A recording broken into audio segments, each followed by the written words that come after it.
What's going on? What's going on? What's going on? It's your boy Sean. Your boy Troy. Hey, We back tapped in. tapped in. Hey, we appreciate y'all as always. Thanks for tuning in or tapping in with us. Always like, comment, share. Facebook, YouTube, Instagram, TikTok. Hey, y'all know where to find us at. Hold on, man. That's right. That's right. Man, we finally done thawed out a little bit that we were. Yeah, for sure, man. We've been in the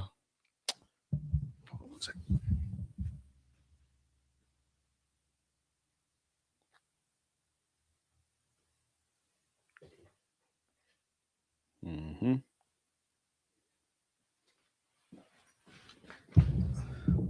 So yeah, man, we've been in the polar Arctics. Yes, sir. For the last couple of weeks, man. But this last one was a little doozy, man. It was, man. It's that one where you didn't. Some folk didn't take it serious, and it came with a vengeance, right? It did, man. It did. It was one time where I'm thankful that I was married, man, because if it wasn't for my wife, it kept me, we need this, we need that. You gotta have this. You never know this, you never know that. Me always thinking, we gonna be straight. We all right, man. Same and here. joking that day, but the day before, I was like, no, 2 days before, I was like, all right, I'm gonna get this, and this, and I needed every bit of that stuff that I got. Yeah, man. And it was the pressure too, because I think I touched on last the same way. I was like, oh, it's not gonna be that serious. We got enough stuff.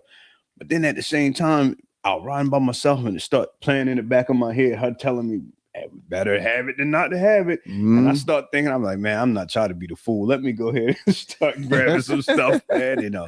Yeah, we needed it. I mean, thank God, man. We didn't get we wasn't out of power or whatnot, like the surrounding areas. You mean like me? Yeah, like you. Like you, man. I felt sorry, man. I was like, man, because I think I went down for about 3 hours at the most. Man, we was down by about 34. Huh? Yeah, man. No Wi-Fi, no nothing. No, I mean we had the cell phones. But yeah, so I gotta say I was thankful because I had bought a generator. Got a generator for I think the last snowstorm that we had. And so I knew I had that. I would periodically start it up, make sure it was running and all that good stuff. The one thing that I did not realize on the generator, nice little portable generator, but it only does output 120 volts. So like your big appliances, so it really wouldn't have mattered because we had a gas stove like that you cook on. So even though the electric was out, we could still cook. And then we got a gas fireplace. Okay. So the thing was making sure we had gas, right? So we ain't run out, which again, I got to give a shout out to my wife because the last snowstorm we had, she wake up in the middle of the night. So we got gas. I was like, yeah, we got gas. We're on automatic, so because she woke up and like out of the blue just asked me that next day, I was like, man, let me go check, because they supposed to come out every other month to top you off. Right. That's crazy.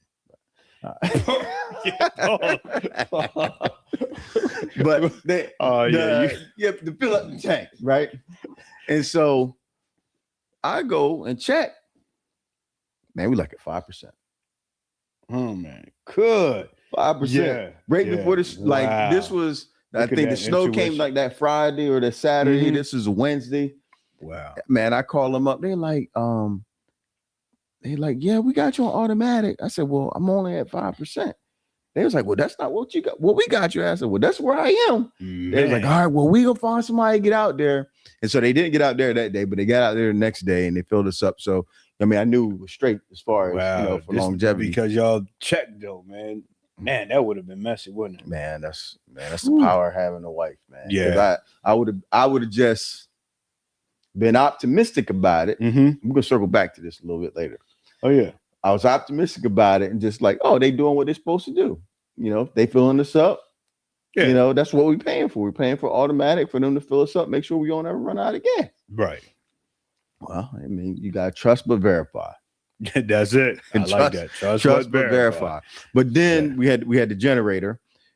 And the story behind the generator with the 120 volts is we got a big jacuzzi tub in our bathroom. We always, whenever there's like thunderstorm where we could lose power or snowstorm where we could use power, we always fill that tub up. Yeah. I mean, and that's enough water where you can flush the toilets and all that kind of stuff. So you don't have to worry about it like that. Even if you needed the bird bath, you can warm it up. You know what I mean? So we fill it up, go to sleep. I get up in the morning, go use the bathroom, bone dry. Oh, man. No water in there. Would you hit the plug? Nah, what happened? Like, it's like a little screw, and then you push it down and it locks. Well, the gasket around it had rotted a little bit. Yeah. So it was seeping out. So you couldn't even hear it. You couldn't even hear it, man. It probably took it 6 hours to drain all the way out. But when I got up and I looked in that tub, I was like, man. Because then my brain going, it's like, okay, well, we got an unlimited supply of snow outside. So we can just melt the snow on the stove, right? And that gives us some water, flush the toilets and stuff. Man, I filled up a pot this big, about this big around with snow. Man, I had about 2 inches of water. Oh, yeah, you got there all day long. Oh, man, it was a good idea in theory. In theory, it worked. I mean, it got us through. But I was like, John called my electric friend, and I'm like, look, I got the generator, I got the plug and stuff that I need. I just want to turn the water pump on. And so he's asking me questions, whatever. And I'm like, I assumed that my generator was 240 volts, but it's only 120. My pump is a submersible pump. So like if you got a pump that's outside of the well, it'll work. But them ones that's in the ground, they take so much surge amps or surge voltage to get it going. The generator wasn't big enough for that. So that's a little helpful tip for y'all. If y'all do have a generator, I mean, and you have a submersible pump, you want to have at least about 4,000 surge watts, because it take about 33 to start it up. And then the other thing that we had these power blocks. Again, shout out to the missus. Okay. You know what I mean? She saw this on Home Shopping Network. We get them. I was like, what are these? And she's like, oh, it's like a generator. I was like, that's not a generator. Like, that's like a charging station. Right. It was it, man. It was it, man. Like that thing, you charge them up. It only take an hour to charge it up, but it holds 100 hours worth of power. Wow. So you can plug in a space heater. You can plug in. Matter of fact, the second night, I had the TV and the router plugged up and was watching TV. That's just as good as a generator. Better. And it's quiet. No noise. No quiet. No noise. Wow. No noise. So So if you're watching this, they call power blocks. The one that we got is Echo Flow Delta 3 Classic. They got some other upgraded versions of it, but I would strongly suggest, if you don't want to buy like a full-blown generator and you want something to get you through, because you think about it, 100 hours of charging. I saw a lot of people was going out to their cars. Charging their phone and stuff like that. Yeah, man, you could charge a phone 100 times, man, on that thing. Oh wow. And it not be nothing. Now you want to. Yeah, I mean, you want moderate your usage, but in the jam, man, those things they pull you through. That's what's up, man. Ain't nothing like having your gadgets, man, and you bomb, man, in hopes that you don't have to use them. Right. But when it's time to pull them out, you're like, okay, let's put it to the I'm prepared. I got that. Yeah, I got. Yeah, I got something to get me through. Yeah, So I was whipping them out because when my wife came home, she was like, "Oh, the lights is flickering. Everybody charge up your phone." So I was like, "Bro, man, we got the power blocks. We straight. Good. Yeah, we good. It's charging everything up, man. iPads, cell phones, laptop. I couldn't imagine being in a household who couldn't get any power and didn't have no Wi-Fi with the kids, man. Because this generation right here, boy, I'm Go crazy, for man. 34 hours, 48 hours, man. Sean, Man, everybody would have been unhinged. yeah, I don't know what to do with themselves. Like, Right. what you do? Including me. Man, I pulled the book out, man. My mom let you, and I thought it was going to be down because I was hearing that boss. I said, okay, I'll pull the book out, man. Start reading. I'm good. Hey, that's what's up, man. Lost start, man. Reading. Yeah. It's fundamental. It's fundamental, man. It's fundamental. But so, man, like we both had a really good experience this week. I mean, my first time, but I mean, you've done it a couple of different times. Shout out to the gastronauts. That's out. Hey, shout out, man. Gastronauts. Cousin Rob. Yes, sir. Cousin Yes, sir. Rob. Not only is he a food connoisseur, but he's a literary poet. Yeah. Oh, yeah. No doubt. No doubt. Yeah. And bless us with some of his skills at the end of dinner, man. But just shout out to that whole dining experience. So just tell the people a little bit about how it's set up, and I mean, like just the benefit of it. Man. Yeah. So cuz just had a vision, man. He say, he's a huge networker, man. That's what he do. He brings people together, man, and he moves around in all types of sectors. So he thought it would be a good idea, man, just to bring people together, man, to network. And man, we get together over food, man. It's nothing to get you loosened up over food, man. Nice drink, but not just any type of food, man. The group consists of a lot of different chefs. Mm-hmm. You know what I mean? So in that, you get in the dining experience, you also get the other chefs critiquing, well, not critiquing, but just pretty much talking about the dishes. That's a huge honor to have another chef taste your dish and say, oh man, this is prepared just right. And man, one of the chefs that was there last week did a write-up on the spot, and man, it was amazing the way he bigged them up, and just like they really did. After Tuesday night. Yeah. Oh yeah, I'm gonna have to show it to you. Okay. Man. He did the write-up, man, just talking about the timing of the dishes, how they came out, and the food, the quality of the food, man. It was A1, man. It was top tier. And I think that's the vibe that, he trying to, curate. Yeah. And for me, like for my first time being there, it was just good to be around people that wasn't already in my network. Right. So, especially being in real estate, entrepreneur, being able to meet people from other different genres, guys from restaurants. There was actually some other real estate agents in there. So got to network with them. But you have different age groups. You had, the crazy thing is, like, as far as racially, it was almost split kind of evenly. Same amount of black people as white people, and everybody, sharing their food and talking and having conversation. And I mean, food is an equalizer. You can get in there and everybody has their own unique experience with the dish. Yeah. And it's easy to remember conversations and memories when food is attached to it. Yeah, right. Because you could have had a conversation that happened after you had a dish that surprised you, and now all of a sudden you remember that whole conversation. Right, based off of that one dish, or it jogs your memory when you have that dish somewhere else. It's like, oh man, I remember when I was at Harvest, because that's what it's called, right? Yeah. Harvest over in Fenwick Island. I highly recommend it. Great, absolutely great restaurant. Rather it's a couple or if it's a family style, they got family style dishes. Where multiple people can eat off it at the same time. So, that I really want to shout them out. They did an excellent job. So my question to you, what was the surprise dish for you for the night? Man, the sticky toppy. I mean, no, I didn't get it. Oh, you must got that after we left. I didn't get to try that, but nah, man. I think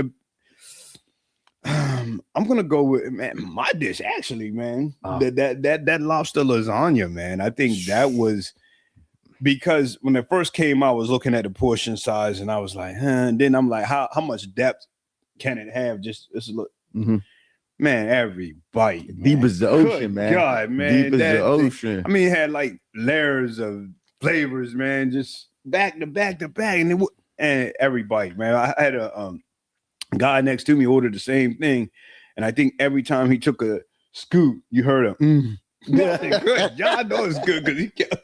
Yeah, it's almost like you wish you ordered never ending, you know. And the guy came around and he shared it with us. Short rib. No, not the short rib. This was actually, was it octopus? Oh yeah, the octopus. Oh, yeah, the that octopus, was really man. good. I think the calamari. That's what it was. Yeah, calamari. Yeah. But it was it's like smoked. Yeah. Smoked. That was really good. Man, it's crazy because I talked about it a lot that night. Like I expected, because like I got the rockfish was really, really good. Actually, I ended up when I brought it home, I ain't even eat the leftovers. I took it to my dad because he loved rockfish. Mm-hmm. I just wanted to see what he thought about it. He loved it and enjoyed it. But man, those collard greens. Oh yeah, I forgot all about it. Good. Man, yeah. I was like, what was they in the dish with? There was in the dish with the short rib. Yeah. You know, so I'm thinking the short rib is gonna be the highlight of this little man. This one that big, man. Yeah.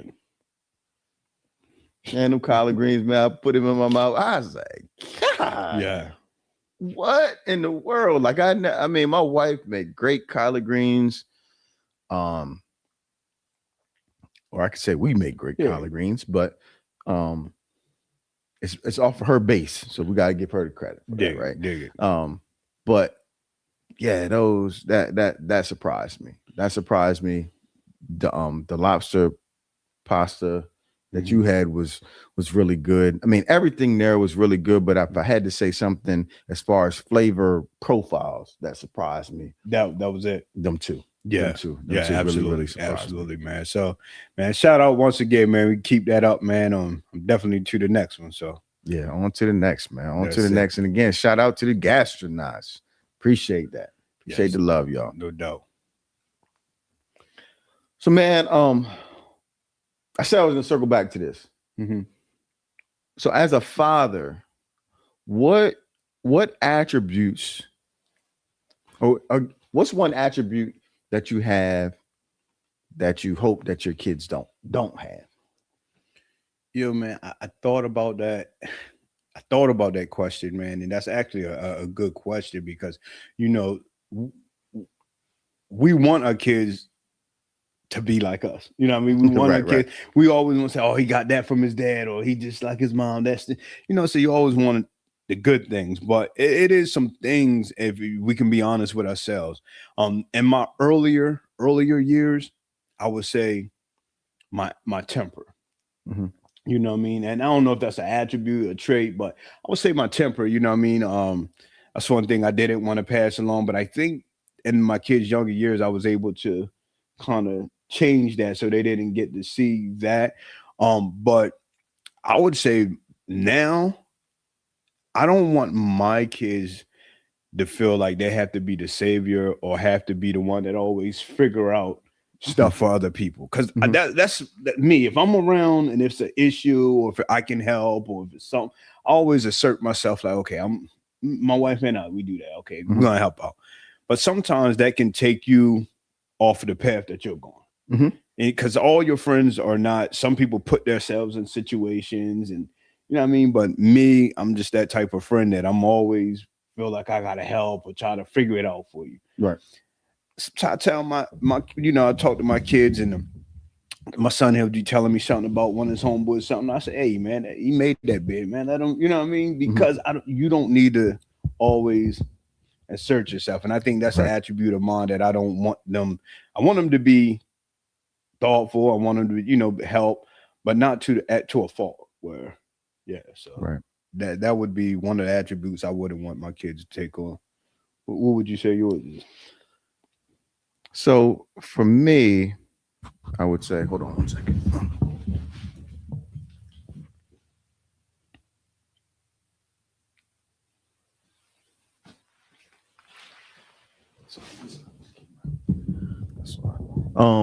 So for me, I would say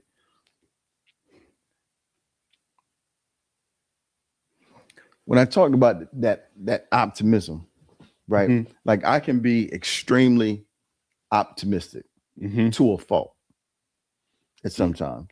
And it's the balance between I want them to be optimistic, but I also want them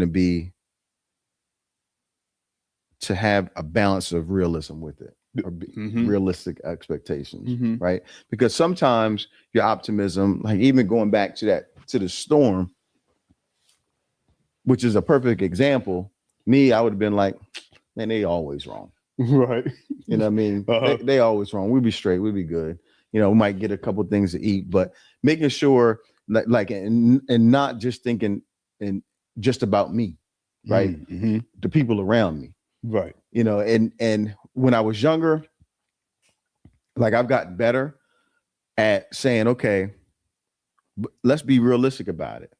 How are you going to feel if you don't prepare? Right. Right. You Uh-huh. can be optimistic to a fault and be like, oh, we straight, we good. And then you don't have all of Until these you're things. not straight. Yeah, then Right. you don't have all of these things. And then your family looking at you like you sad. Mm-hmm.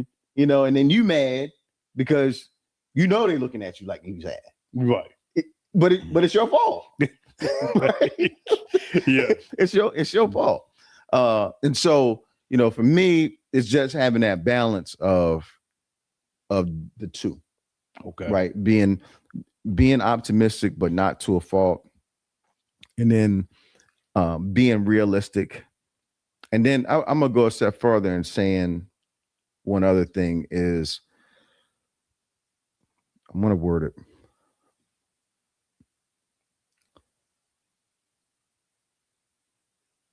Understanding under, understanding your faults, Mm-hmm. right? Mm-hmm. And not trying to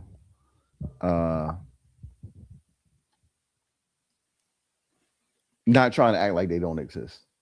Right. Right. Like Mm-hmm. being honest with it and you know, dealing with it. Yeah. Right. And so, you know, like that's the one thing, because a lot of times it could be things. And when I say that, it's more of the things that you cannot, that other people don't see or don't know. Right. So a perfect example, and this goes back to when I was probably like 10 years old, 9 or 10. It was my birthday. I can't remember what I asked for, and it was Game Boys was out at the time, Mm-hmm. and I want to say my mom and my dad got me a Game Boy Light, which is not what I asked for Mm-hmm. for my birthday, and I got mad, Mm-hmm. and in that moment it had to been God, you know, because it's like I was mad. It's like I almost wanted to cry. Like, man, like what? Like, why you give me this? Why you give me this? This Right. ain't them No, no want. Yeah, and not my want. And that moment, it was like you being selfish. Mm. And it was like a gut check. And so whenever I feel myself getting that way, I check myself. Right. You know, because that's a trait. It could have come from me being the only child for so long. Mm. Right. Mm-hmm. And, you know, it's not like they spoiled me or anything like that. But for whatever instance, there was something inside of me that made me feel like I should have gotten something different. Right. And it's like, oh, you know, who are you to tell your parents what they want to get you with their good hard earned money? Wow, you learned that early at an early age for yourself, though. Yeah, That's amazing, man, that you got that early, because it takes some people well into adulthood or later on to realize that. But even though I realized that, it didn't stop it from coming, you know what I mean, Right. in certain scenarios coming in, and I got to check it. Right. You know, so the thing is realizing it and checking it. That's it. Having, like, not letting it control you and how you react, but you saying, nah, you don't have no place here. Mm-hmm. Right. So that's it. And if I can add one more to mine, and we were thinking about traits too. I don't know if it's staying within the confines of tradition. You know what I mean? Staying within the confines of tradition, man. I think I missed out on some opportunities in life, some things I didn't do because it wasn't the traditional way of doing things or the traditional way that you know. And I think I would rather see my kids now not to march to the beat of their own drum, but to kind of if God give them something that's not along the lines of what how it's traditionally done, or be an innovator, go out there and do it. You know what I Mhm. mean? Even if it's not other people is not going to understand it or they might frown upon it, because I think you know some of the traits I'm going to say us as older, you know, from coming from a certain generation, we played it safe to the point where we knew everybody was depending on us. So okay, I got to do it this way. Or if I do it this and it don't work, now everything's gonna fall down on my shoulders. I don't want my boys to have that pressure. I want them to have that balance, but at the same time, go for it. Right. Right. Yeah. Yeah. Don't let your path looks unconventional stop you. Right. Yeah. And typically, if your path looks unconventional, it's because it's a reason for that. Yeah. Right. A lot of times it's because, okay, well, if you took the conventional path, you could chalk that up to your own success. Right. I Mhm. did this. This was all me. But if you go out on the path and on the limb and you trust in God and you saying, okay, well, I'm just gonna move with how I feel like I'm being led and how I'm going and it work out. It's like, okay, you can't take credit for that because that's Yeah. not even what you wanted to do. Exactly. Yeah, yeah. No So doubt. that's what's up. Um, you had said earlier, and I'm not exactly sure like what you were meaning, but you were talking about the importance of, or do the stepfathers get the role, gets the respect Mhm. that they deserve today, like as compared to maybe like when we was growing up or something like that. Yeah, just in general, man. Like the sacrifice that it takes, you know, to step in and Hmm.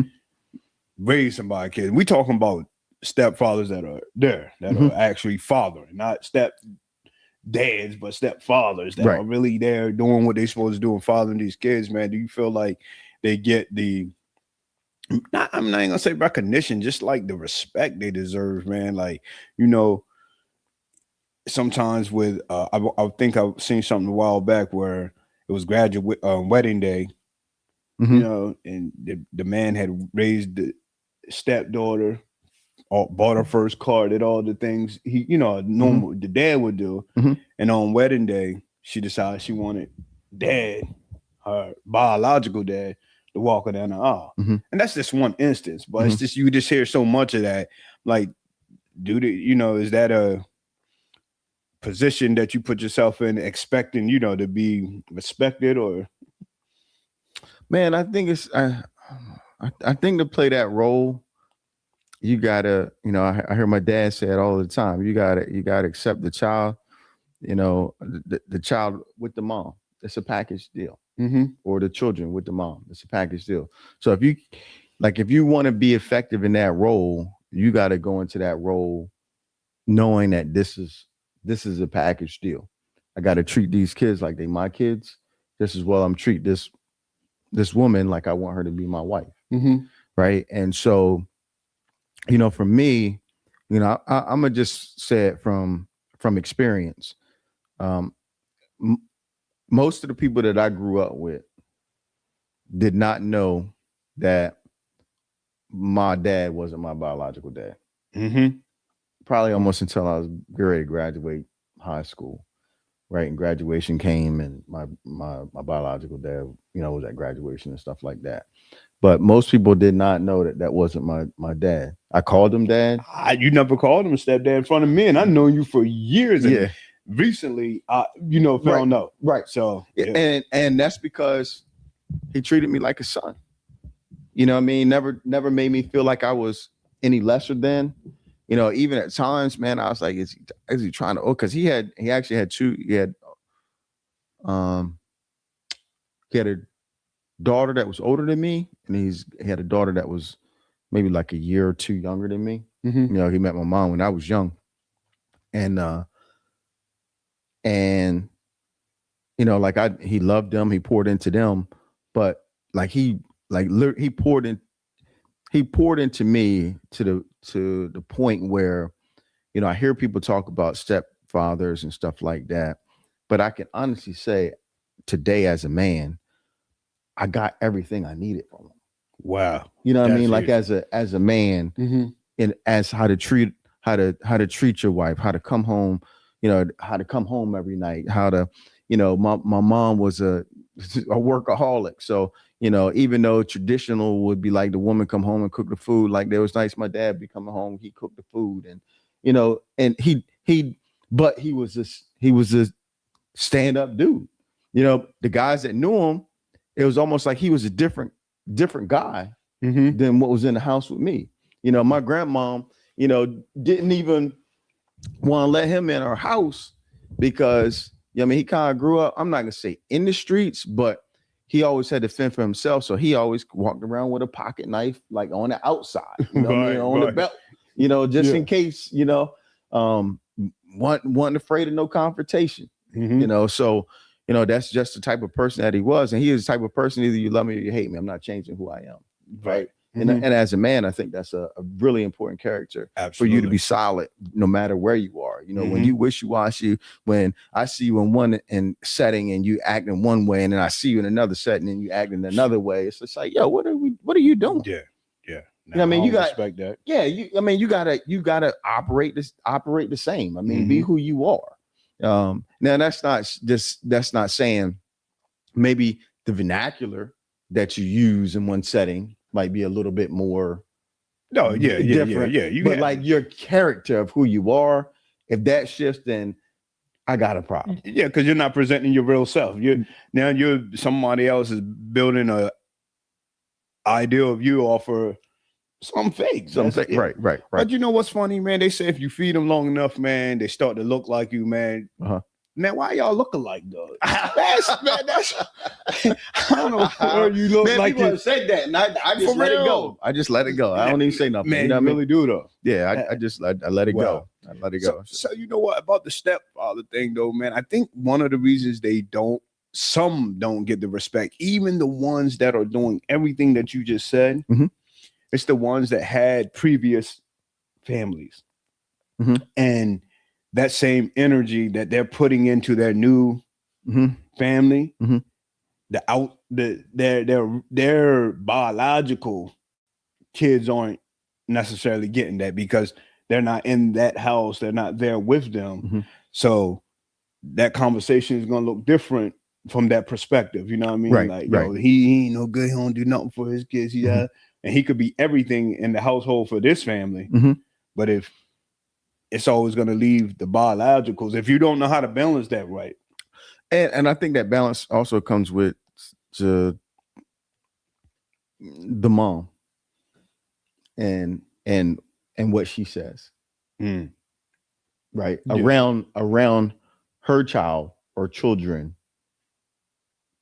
about him and his previous relationship, right? If she keeps that separate, like that's between him and her. Like if there's something that happens and the kids need to be privy to it or something, then that's one thing. But like when you step into that, you know that this other life existed, right? So not only does and women, you can comment if I'm wrong when y'all see this, now or in the clips, but the same way that a man has to accept the kids with the new interest needs to accept his past in the same manner. What about from the other perspective though? Like your past that you leave in, like let's say you was with a family for 7 or 8 years. You got kids at 7 or 8 years old that you leave. You wasn't established the way that you are now. You with the new family, you're established. Now they're watching you take your kids on vacations. They watch you sending these other kids to different schools, but they remember their reality with you. We didn't have it like that. You know what I mean? And they're saying this new life that you. I think as a man, you have to be vulnerable and be transparent with them, and you gotta have. I don't know if we talked about this last week, but the power of having a difficult conversation, or it might have been a post that I seen where it was saying, some people like having the hard conversation and the issue or the underlying things go on for years Mm-hmm. and years and years. And then there's people who have that conversation head on and it feels uncomfortable for maybe a week or two, Right. but everything else is okay after Yeah, that. because you set the tone and created some understanding. Now, okay, we know what. We know what it is. And so Mhm. in that instance, I think it's very important for that father to be transparent about maybe he wasn't the best. You know, maybe it took him to learn the lesson the hard way in order to become the version of the self of himself that he is that And in most that time day. we learn through loss. Yeah. Unfortunately, Yeah. but a lot of times we learn from loss. Yeah. So And just not shying away from that. Like in the instance, they might be mad and be like, well, why couldn't you just stay and figure that out or whatever? But that's not the way it was meant to happen. right. Right. And it's unfortunate that, it is, that I'm not here or I'm there now, but be honest and open in the conversation that you're having and tell them it thankful I haven't been in that situation, Mhm. but it probably hurts him just as much Oh yeah. as it does them. No doubt. And the guilt and not being able to have those, not being there all of the time and not being able to maybe when they want to have a certain conversation, not be able to get a hold of them or not be able to have, not feel comfortable because you haven't talked to them in such a long time to be able to have those conversations. All of those things, Mhm. are things. And I can, and it, because I can say on the flip side, there was questions that I had, about my biological father. It wasn't like he was totally absent in my life. He was, he was a part of my life. Right. But there was questions that I had for him that as I got an adult, I had the hard questions for him. Okay. Right. So it wasn't like I didn't come from no malicious place or whatever. It's like, look, man, same thing I told you. I felt like I got everything that I needed as a child and growing up to being a man. Oof. But I do, I do have this question. Mm-hmm. And, we had that conversation. And after that, it was done. I'm sure that's hard enough on a biological dad, something a child that you birthed, that that came from your seed, like to say I have everything that I needed in God. I mean, I'm not saying that it's like, but I'm sure that's like gut wrenching. Yeah. Because you want the majority of what your kids need and have, you want to be the one to provide it. Right. And if you lacked in that area, and it's something you can't get back. Right. And they're saying the type of guy that you turned out to be too. And that the successful guy and the family guy, those are all attributes that you would, as a proud father, you sit back and say, yeah, man, my son doing it. And for somebody else to have that recognition is, I'm sure that's enough to make. But but it also opened up a door opportunity for him to be, play the role of the grandfather in my kid's life. No doubt. You know what I mean? So, that they have a different experience of him than what I have. And I love him dearly. No doubt. And we talk and stuff, all the time, comes up to the house, we go do stuff together, so all of that, is the same. But I think it's really important, when we're talking about, being a stepfather, and being a father, because I can imagine in some cases it probably is hard for the stepfather too when the father is really, really present. Oh yeah, I'm sure. Right? Yeah, that's probably harder. Yeah. Right? It's probably harder, and in that case, we talked about this a while ago. It's about the two men being able to communicate at that point in time. Yeah. Right? Because you're going to have those uncomfortable conversations with each other. Right? Rather it be the father, the biological father, with his expectations, or the stepfather with his expectations. Right? And you guys are going to have a meeting of the minds, which sometimes that's not an easy thing to do. When you're talking about egos and pride, right. that can get in the way. Again, it's not something that I can say I've had to experience. Neither one of us. Thank God. We haven't. But just from from our lives and the experiences of being men, we've seen it around. rather re-experience it or we know somebody who's experienced it. Oh yeah. And I'm sure it's a challenge for stepmoms too, stepmothers. Yeah, absolutely. You know what I mean? Absolutely. Especially with having daughters, you know what I mean? And how much leadway or how much say do you get with the child? And that's a whole nother conversation for another day, but I'm sure it's challenging, man. So. Yeah, for sure. So man, I mean, what you gonna say something about? Your boy, man. Who? 50. Oh man. Yeah, old 50, boy. Man, that Joker is the most trollingest Joker. Man, he's a menace, man. He's a menace, man. He's a menace, man. You know that Joker was bad in school, man. I already know, man. That Joker probably fought every day because he's just, as an adult, man, I think he crossed the line though. He really crossed the line by posting that man's wife, man. I don't know if you've seen it this week. Was that AI though? Nah, he actually made a post and he took it down and put it back up, but he posted that man's wife, man, and said some negative things, man. And you know, when it comes to defending your family, your wife, man, T.I. done went in, man. Yeah, I mean, that's your blood. Yeah. I mean, that's the one thing that you got to defend. Yeah. You got to defend it.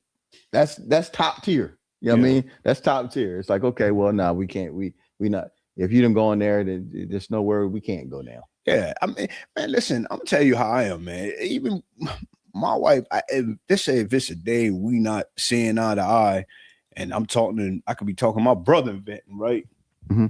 I can vent, but you still can't say nothing about my wife. I am complaining, right? And you say something. If you agree with me, I'm like, hold, chill, bro. Like, you know what I mean? And I know that's not even coming from a bad place, right? So imagine a stranger, man, just coming out their face about you, saying something crazy. Yeah, man, that's enough, man, to cause any man to snap. It is, man. It is, and it's like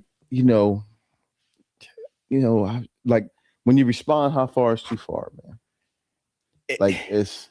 Yeah, I mean, because when especially, how far is too far? Man, listen, once you cross a line, man, like, you know, when you kids, man, you cross that line, you say, oh, you push me, you hit me. Listen, once that first blow's gone, hey, it's all fair game. It's all fair man. game. Yeah, you go in. I wish they had kept it to verses. If they had kept it to a verses, man, that would have been fire. And I think T.I. would have done them dirty. Mm-hmm.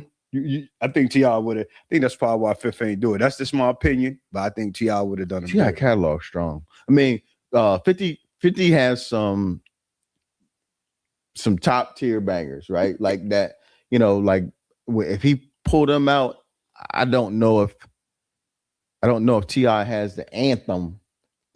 Man, they're in the same class. I think you do, though. You think he got it? So, like, after you get out of the anthem realm, and then you go to like really good songs that everybody know, even collabs, though. I think T.I. would kill him on the collabs because 50 stayed G Unit a whole lot. Right. And T.I. been good though. It would have been good to see what kind of music they played against each other. Yeah, it would have been, man. I think they should have left it there. Yeah. And do you think it's an age limit too? Like, that's what I was going to say, man. That's what I was going to say, man. As a husband, a father, and like the roles that I play in the community and business, it's not a good look. Yeah, I mean, you acting and conducting yourself like a 17-year-old. I think if it's done tastefully, it still could be a good look. It's no different than I used to watch Bill Cosby and his boy come over, him and his wife come over, they in backyard, they get playing a little game or they get talking about high school and you want to relive those days, man. That's all they're trying to do, you know what I mean? Right. So I think if it's done tasteful, it's just exercise, you know what I mean? Exercise my lyricism. But not at that level. But when you start taking it personal, right? Yeah, you gotta be a little bit better in conflict resolution, man. Shouldn't go to that level as a successful adult. And I mean, when you like realistically, man, you like 50. Yeah. 50 years old. 50, yeah. 50 years old, man. And you like getting to the point where you grade fight. Yeah. Or more. Or more. It's like publicly. Yeah, like come on, man. We gotta be. I mean, that's happening in a couple different genres right now because there's another beef going on in like the basketball world where you know what I mean it's just like man, what in the world? Like You talking about the podcast, the guys? yeah. Oh man, they who was the So it's Rashad McCants, But yeah, right? And then it was the guys from I think it's the Baja show. So Rashad was with Gil's Arena Oh man, yeah. and them guys with the Baja. And it started off from a place where the guys was telling a story and they was like, oh, that happened with me too. And kind of going there. And then his response to it was crazy. Oh, he popped off. But man, they ate him up. they ate him up. I'm gonna leave that one alone. I'm gonna talk about debt to income ratio now. Let's do that, man. The wonderful world of real estate. Let's talk real estate. Yeah. So Matt, actually, it comes from a conversation I met with a client, and they make decent money, but when banks qualify you, like for FHA loan, they'll let you maybe get up to 50% of your income to go towards your mortgage payment. But out of that 50%, then you also have to factor in car payments, your credit card bills, any kind of revolving accounts that you have. So if you got a large credit, if you got a large car payment, you know, let's say you're making $6,000 a month, but your car payment is $1,200 a month. Well, that's $1,200 out of the $3,000 that you could use to go towards a mortgage payment that now can't be used. Yeah. You know, so now you're only at 1,800 that you can use. Wow. Which a lot of times people get frustrated because that is the thing that limits them from being able to buy the house because they don't have enough disposable income when you take out all of your bills and expenses and you're only left with this certain amount left. So like even though if you didn't have that car payment, it's like, man, I could afford a $2,500 house payment. But that's not how banks work. They know you along with your house.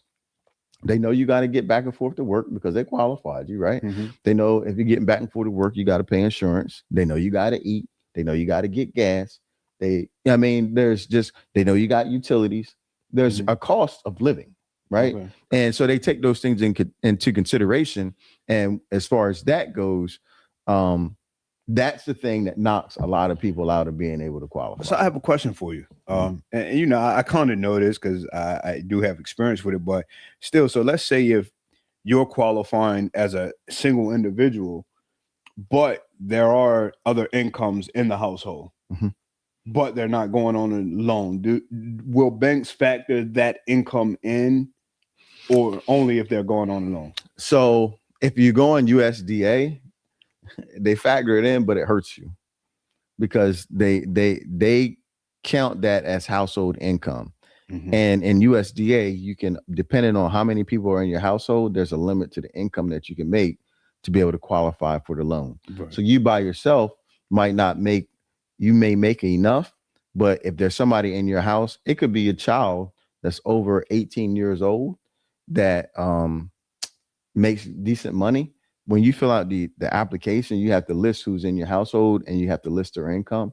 And so if their income combined with your income is more than the threshold for a 2 to 4 family, then you can't qualify. Yeah. Wow. Now for FHA, it's not the same. You don't have that for FHA or conventional loans, but for USDA, it's certainly a thing. But FHA, you have to be on the actual loan. No, you don't have to be on the loan. So you can be in a house. They can factor in that income because some of the no. They can't ever factor in the income unless you're on the loan. Okay. Yeah. Right. Yeah. All right. Yeah. So it's not a way for you to get around and say, okay, well, it's just my credit, but I'm gonna use their income along with my income. They're like, oh, well, we need their social security number and they're gonna be on this loan too. No. Because if something go wrong and you can't pay, we're gonna get them too. That's it. You know, so yeah, that's basically how it works, man. That's good stuff, man. Good stuff. For sure. So we appreciate y'all tapping in with us. We apologize. Not exactly sure what happened with the camera, but we're going to have that fixed by next week. But as always, we appreciate y'all tapping in with us. As always, go like, share, comment, Facebook, YouTube, Instagram, TikTok, iHeart, Apple Podcasts, and iHeartRadio. Oh, that was all three of them. Yeah, iHeartRadio, Apple Podcasts. Yeah. No doubt. Yeah. And no, there's one more. What was the other one? Spotify. Okay. Spotify. We everywhere. We everywhere. Come see us. Come tap in with us. We appreciate y'all. y'all. Stay tapped in. Peace.